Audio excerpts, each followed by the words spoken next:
চোখের ভেতর স্বপ্ন থাকে, স্বপ্ন বাঁচায় জীবনটাকে, তুমি আমার স্বপ্ন হাজার।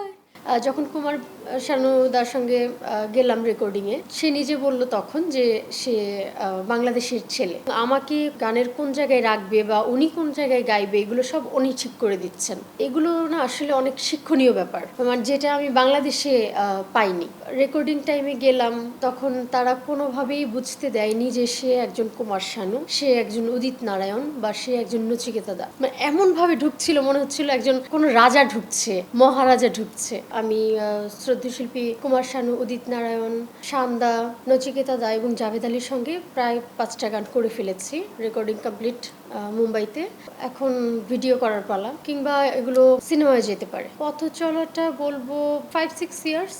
প্রত্যেকজনের সঙ্গে না ডিফারেন্ট এক্সপিরিয়েন্স, এবং আমি একদম আমি বুঝতে পারিনি যে তারা এত বড় মাপের শিল্পী, আমাকে বুঝতে দেয়নি তারা। এবং আমার পাশের দেশের যে মানুষ সেটাও আমি বলবো না, একদম আমার দেশেরই মানুষ আমি সেটাই বলবো। কারণ যখন কুমার শানুদার সঙ্গে গেলাম রেকর্ডিংয়ে, সে নিজে বলল তখন যে সে বাংলাদেশের ছেলে, বিক্রমপুরের ছেলে। তো সেটা শুনে আমি খুবই অবাক হয়ে গেছি যে উনি এখনো এই কথাটা মনে রেখেছেন এবং তার মনের ভিতর গেঁথে রেখেছেন। 45 বছর ধরে কোটি মানুষের আস্থায় পাইপের বস আরএফএল পাইপ। এবং আমাকে অনেক আশীর্বাদ করেছেন। আমার গলা, ভয়েস সবকিছু মিলিয়ে ওনাদের খুব পছন্দ হয়েছে। সেই জায়গা থেকে না আমার ভয়টা একটু কমে গিয়েছিল যে ঠিক আছে। তো যখন রেকর্ডিং টাইমে গেলাম, তখন তারা কোনোভাবেই বুঝতে দেয়নি যে সে একজন কুমার শানু, সে একজন উদিত নারায়ণ বা সে একজন নচিকেতা দা। এইরকম কিছুই আমাকে বুঝতে দেয়নি, আমি একদমই বুঝতে পারিনি তাদের কথাবার্তা। এবং আমার লিরিক্স স্ট্যান্ড তারা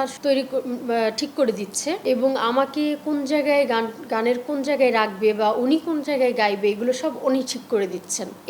এগুলো না আসলে অনেক শিক্ষণীয় ব্যাপার, মানে যেটা আমি বাংলাদেশে পাইনি, আমি কলকাতাতে পেয়েছি।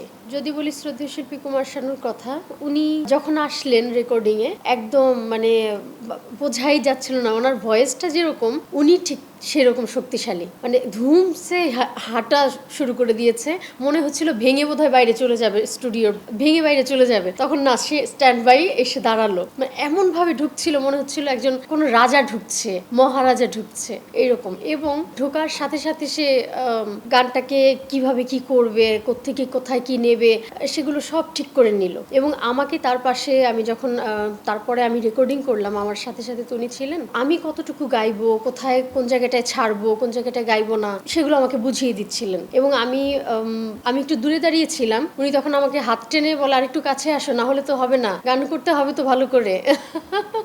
তো বুঝতেই দেয়নি যে আমাদের পাশের, মনে হচ্ছিল পাশের বাড়ির ছেলে।